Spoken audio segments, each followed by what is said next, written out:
How to practice at home. Hello, my friend. Good to see you. How are you? Great. So listen, today I am going to give you lots of ideas about how to practice speaking English when you are alone, at home. Home Alone! Sounds like a film. Are you ready? Let's do it. Hello. And if you don't know me, my name is Ariel. I run the channel English 5 Days. So listen, today we're going to be looking at how to practice speaking English when you are alone at home. It's not so easy for many people, right? Because maybe you don't have any native English speakers in your city.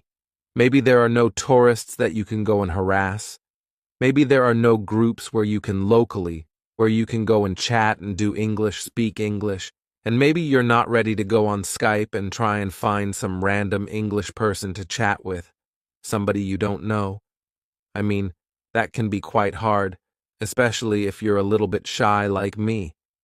So what I want to do today is share with you lots of ideas about how you can practice speaking when you're on your own at home alone.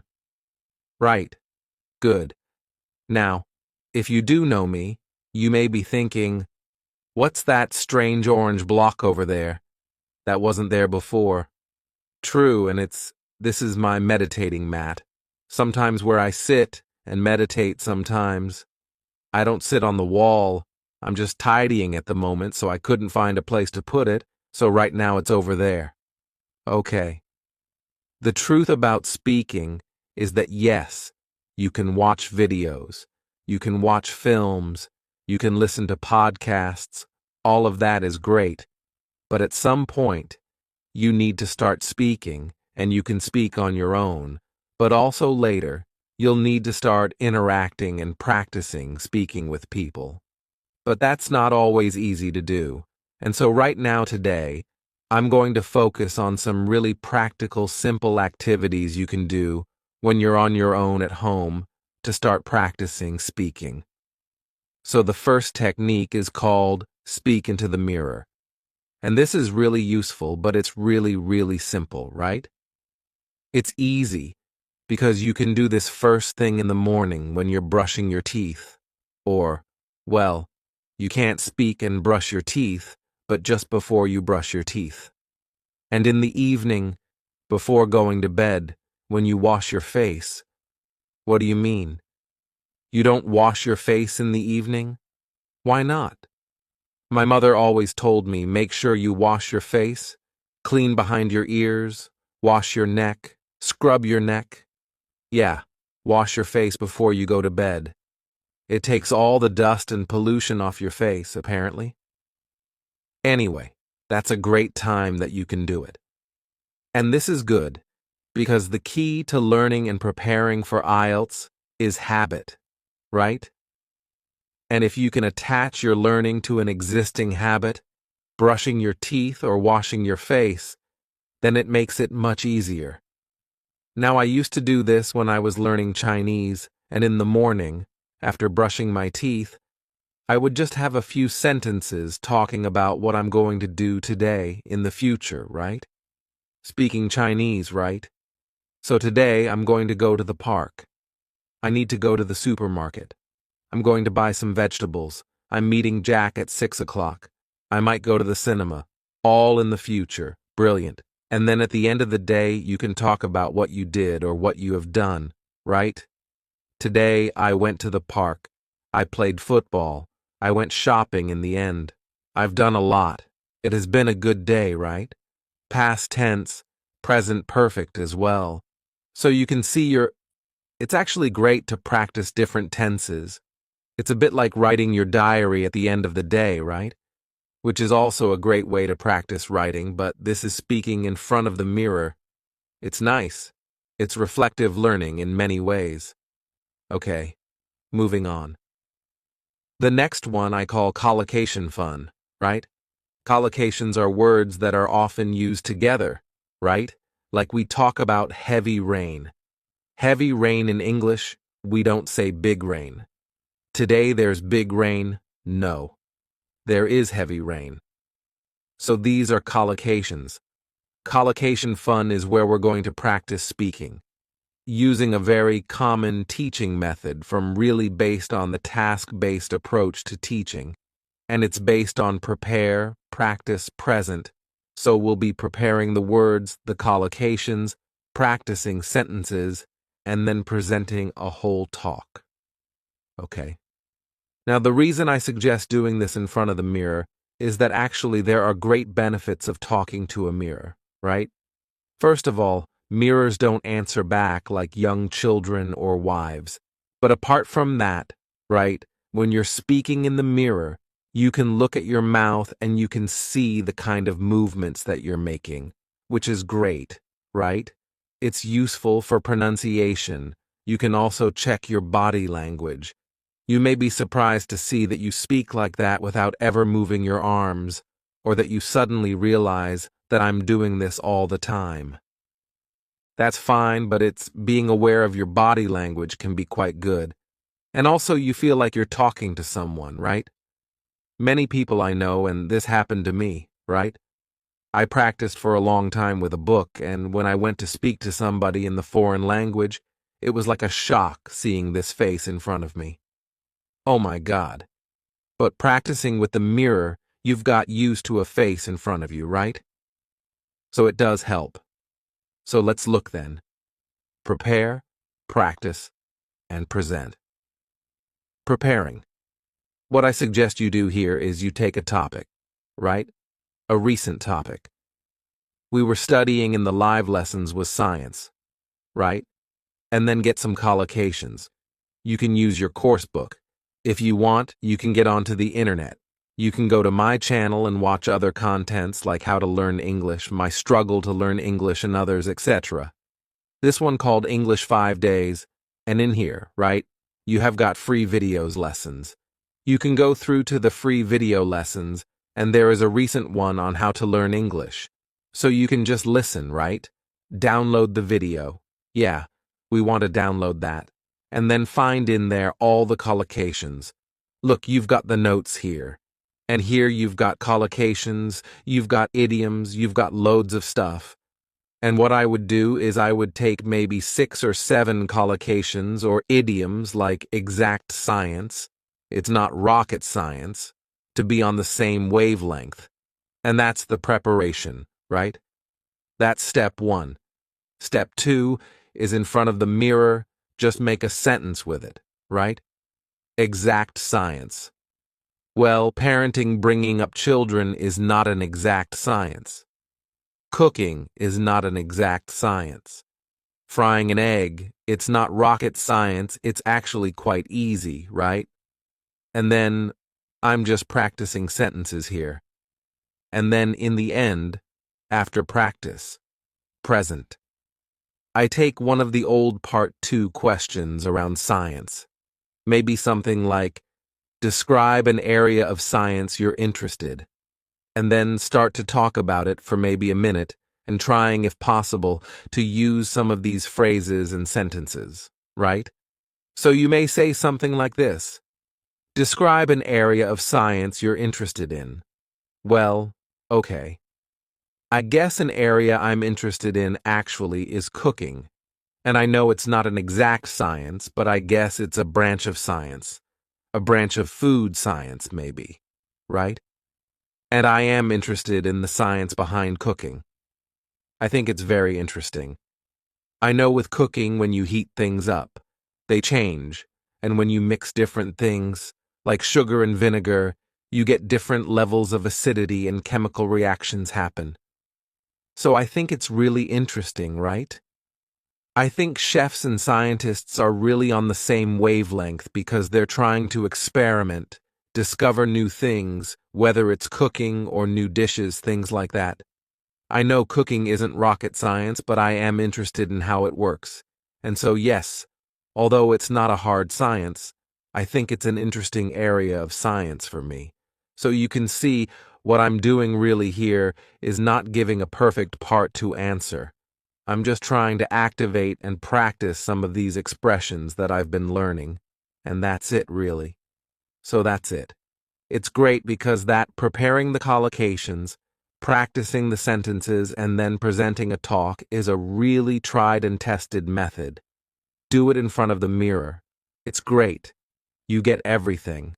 You get the contact with somebody, you. But you can see yourself. You can monitor yourself. It's really, really effective collocation fun. Great. I want to go and do it. It sounds like so much fun. I'm going to do it again right now.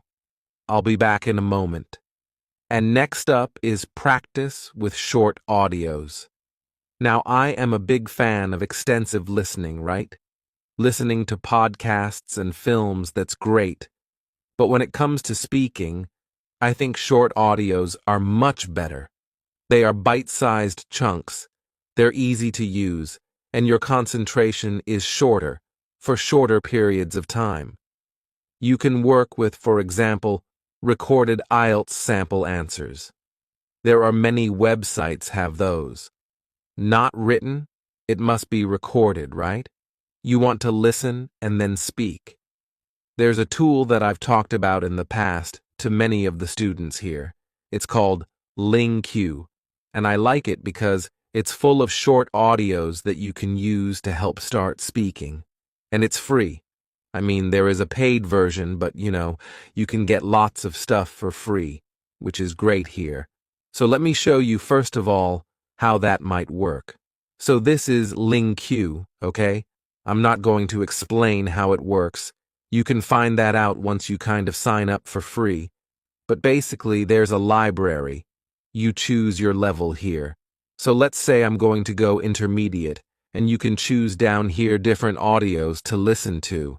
I've got one of my previous lessons here about sport that I will open up. And let me just show you briefly how it works. We'll just focus on the bit on the left, okay? Okay, let's try. Hello, Stephen. Hello, Steve. Nice to see you again. Nice to see you again. So what I want you to focus on first is as you listen to the sentence, pick out the stressed words. Nice to see you. Nice see you. Like to chat a bit about your interest in sports. Chat, interest, sports. So I'm just repeating the stressed words. Chat, interest, sports. Sure. You lived in Japan for quite a few years, I think. Lived Japan years, I think. Right about 9 years. 9 years. Okay. So you can see I'm just doing the word stress, and also you can also pick out chunks or phrases that you like or that sound interesting. Years, and I think you lived in different cities. That's right, I lived in Sendai for 4 years, which is a little bit north of Tokyo. A little bit north. A little bit north. That's interesting. Which is a little bit north, right? Not in the north, not located in the north, is a little bit north of. Nice. Tokyo for 4 years and then 1 year down south in Shikoku. Down south. Interesting. Not in the south, down south. Okay. And did you play any sports when you were in Japan? A little bit. A little bit. I love that. A little bit. A little bit. Played a little bit of soccer. I played a little bit of soccer. A little bit of soccer, isn't that great?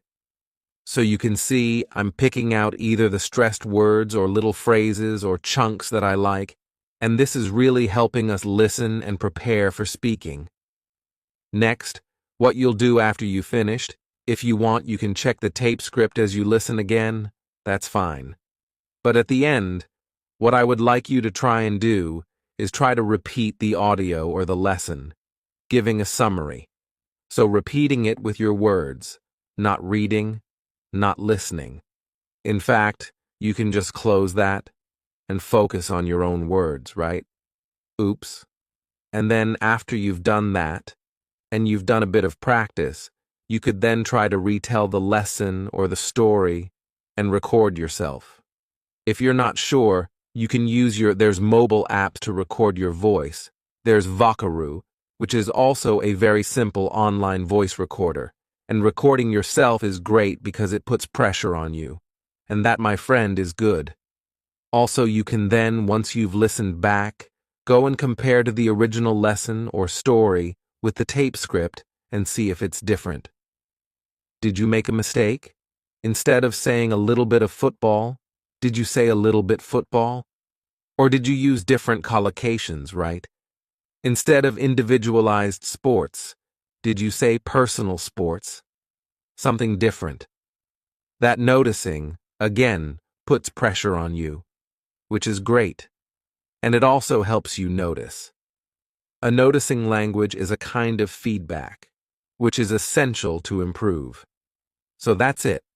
Practice with short audios. Right, the next one is really fun, and it's about imitating your favorite English-speaking actor or actress.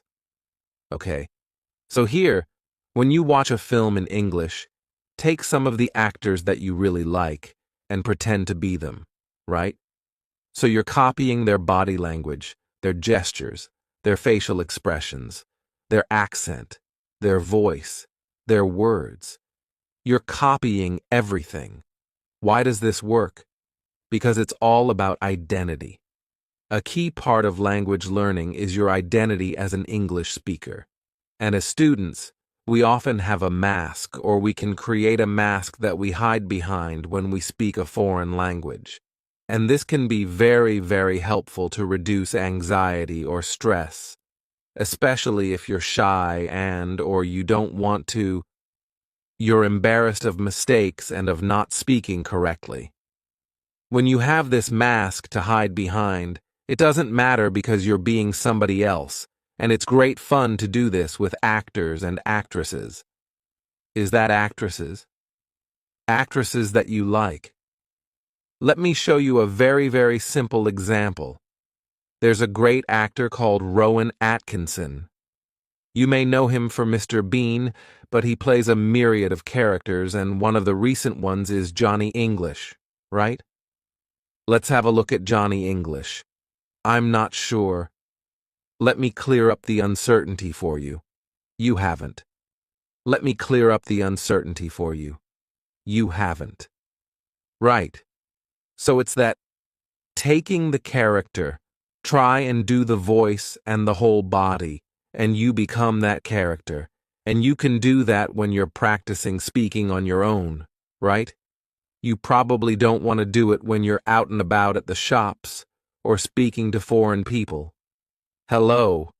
They'll think you're Johnny English. They think you're mad.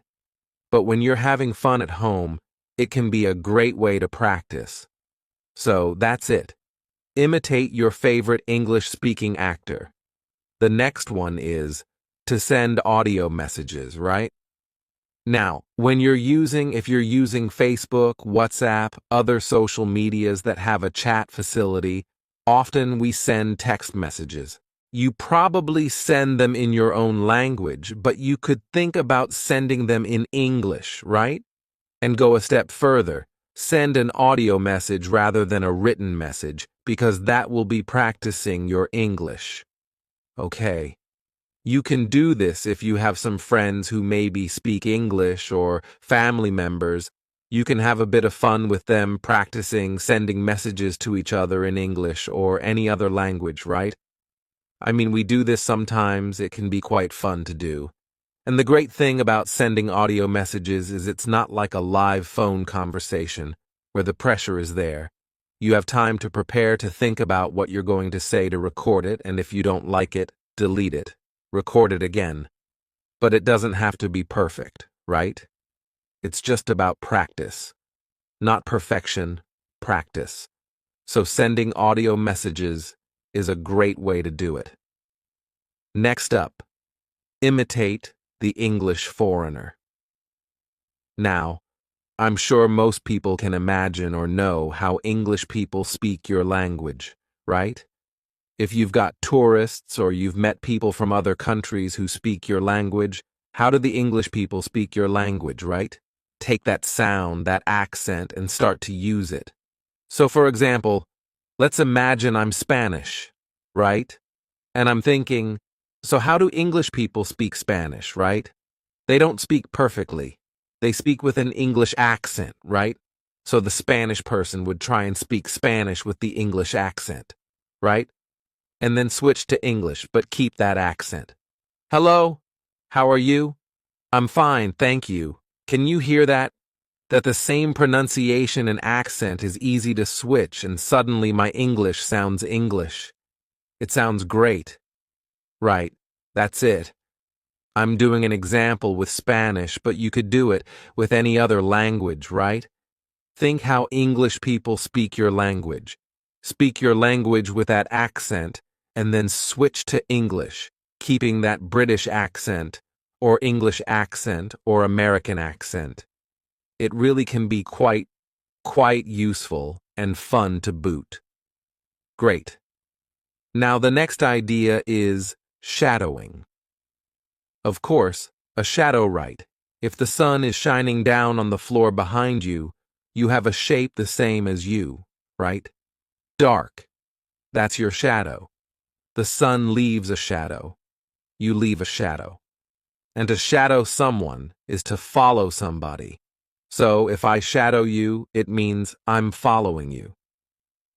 Sometimes detectives will shadow suspicious people, right?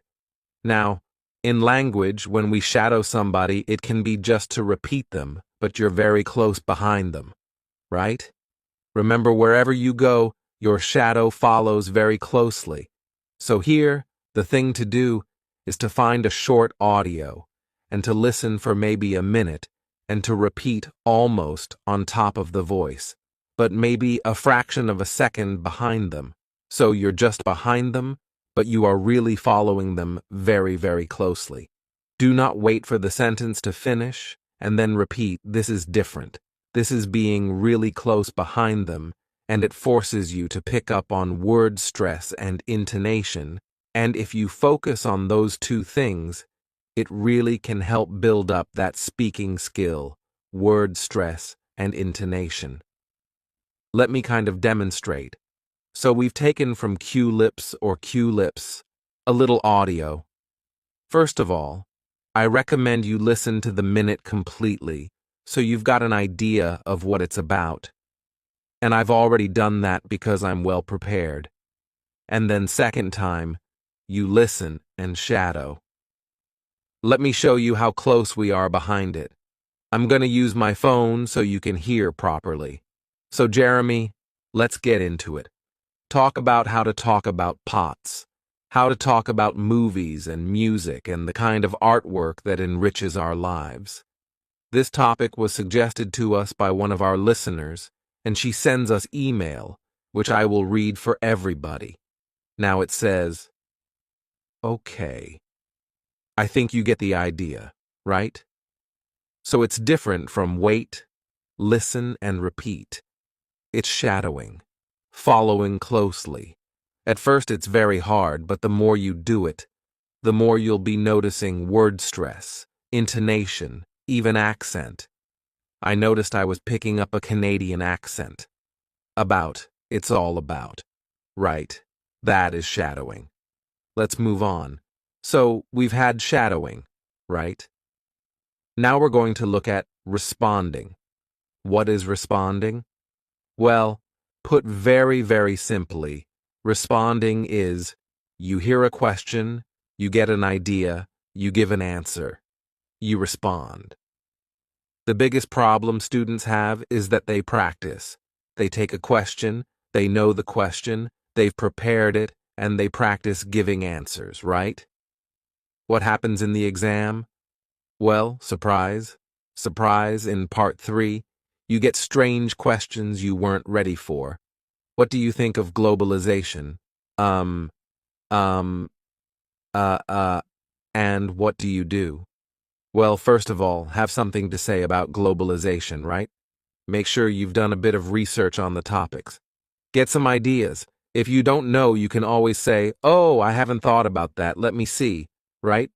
Use a time filler to gain time. Let me see, right? Use a time filler to gain time. But the most important thing is that in your practice, as well as looking at these topics, right, you need to practice responding. Because in part 3 in the exam, the biggest problem students tell me is they don't have an idea. I didn't know what to say. I wasn't expecting that. I just couldn't get my ideas out and speak. So you need to practice responding where you hear a question, you've got no idea what it is, you get an idea quickly, and you answer, right?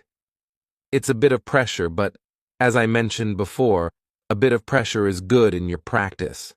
Now you can do this if you have a speaking partner, really effectively, right? So what you do is one of you says, I'm going to bring into our next session 5 questions and you don't know what they are. And the other person does the same.